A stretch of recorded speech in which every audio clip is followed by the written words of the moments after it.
first month in Madrid has felt like a whirlwind. Meeting new people, adjusting to a new routine, and speaking mostly in Spanish takes time to get used to, but the GW Madrid team has supported us throughout it. We've gotten to see so many things in such a short amount of time, like the Prado, the National Archaeology Museum, the Royal Palace, a UNESCO World Heritage Site, and so much more. Even though it's only been a month, all of us feel comfortable in our settings, have made new friends, and are excited about the upcoming semester. We can't wait to see what the rest of our time here will be like.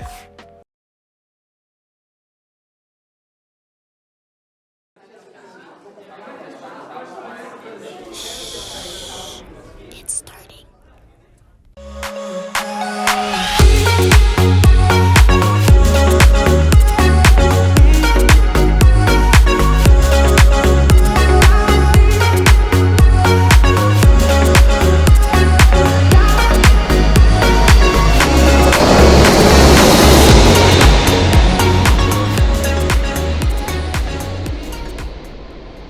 The opportunity to live and study in another country is unparalleled in its adventures and benefits.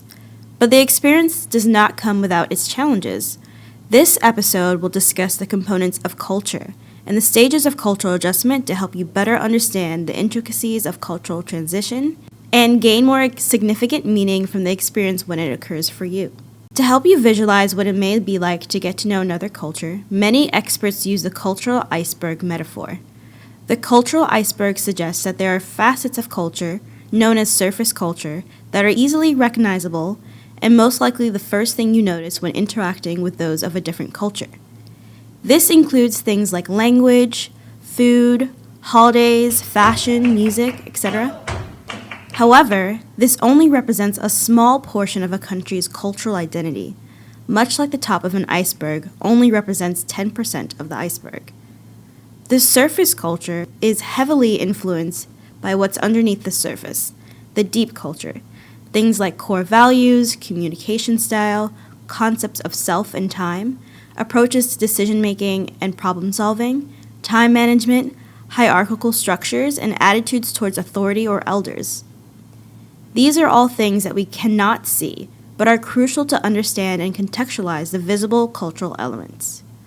While abroad, it is always important to try to refrain from ever judging something you've perceived in the host culture, and instead try to identify how it relates or connects to an aspect of the deeper culture and core values. Nevertheless, you're bound to experience a moment, or several, abroad where an aspect of your host country's culture bewilders, disorients, or frustrates you.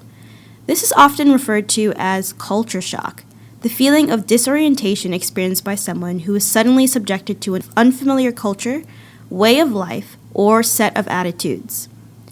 Everyone experiences culture shock in one way or another, but it may come at different times for different people, and may manifest differently from one person to the next. Arriving at your study abroad destination is going to be exciting. Everything is new and different, and you're filled with optimism and excitement about the semester and all the amazing things that you've planned. This is often referred to as the honeymoon phase. However, this phase can get tiring and overwhelming, and as you settle into your day-to-day environment, some of the initial excitement wears off. You may begin feeling things like homesickness, or maybe even frustrations with identifiable surface-level differences between your home culture and host culture. You may feel low for a period of time until you begin adjusting to these differences, making friends, getting more involved, and developing a new normal. Despite feeling momentarily more adjusted and comfortable in your new home, you most likely will still reach a point where you experience culture shock. This may be triggered by confronting deeper cultural or personal issues, such as conflict or misunderstanding with a local, or a realization of how an identity you hold has been altered in the context of your host community, or feeling like your own culture is superior. The most important thing to remember is culture shock is normal and happens to everyone. Hi everyone, my name is Rachel and I'm currently studying abroad at Waseda University located in Tokyo, Japan. And I'm going to be talking to you guys today about culture shock. So, growing up East Asian and very intertwined with East Asian culture, I didn't really think culture shock would apply to me. I just thought, I'm so used to it already, I'll be fine. I ignored that part of the orientation. I was very wrong, and I noticed that very quickly. So about a month into living in Japan, so back in October, I went to the movie theaters with my Australian friend. And at the end of the movie, when the credits start rolling, I feel like in America, you know how we kind of just all get up and we start getting ready to leave? That's exactly what we were trying to do. We were talking about the movie, getting prepared to leave, to only notice that everyone else in the theater was silent, watching the credits. And some of them were actually staring at us very judgmentally. So we quietly sat back down, and for 7 minutes, we watched the credits in silence. Another thing that shocked me was how Japanese people kind of line up for everything. Escalators, elevators, the subway, train doors, on the platform. There are actually designated spots on the ground to tell people where to wait. I feel like in America, we kind of just form a little ball of, or like a crowd of people, and we try and hurry and get onto the said thing as fast as we can.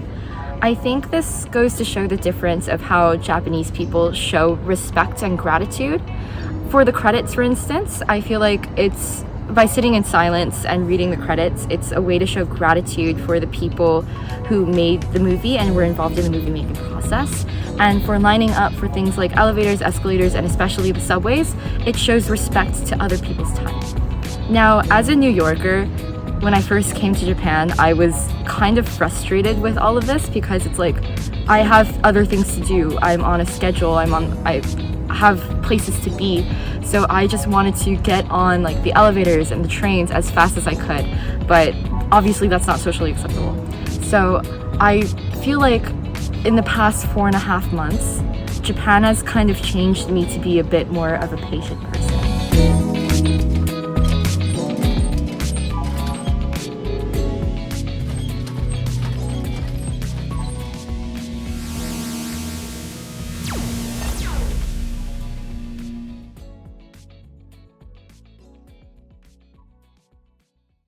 Having these experiences will generally lead to a greater cultural awareness and personal growth. As a result of culture shock, people often begin to develop a deeper understanding of their host culture and their core values. Nevertheless, these feelings can feel overwhelming in the moment, and it is important to identify when culture shock is occurring and take steps for self-care as needed. Proper preparation and anticipation of these events can also help you be more equipped to handle them when they happen to you. As you begin to mentally and physically prepare for these experiences abroad, it is also worthwhile to note that you will experience a similar curve of emotions when returning home as well. When you return home, there will be the excitement of reconnecting with friends and family, followed by the shock of still missing your abroad experience and feeling like you've grown or disconnected from your family and friends at home.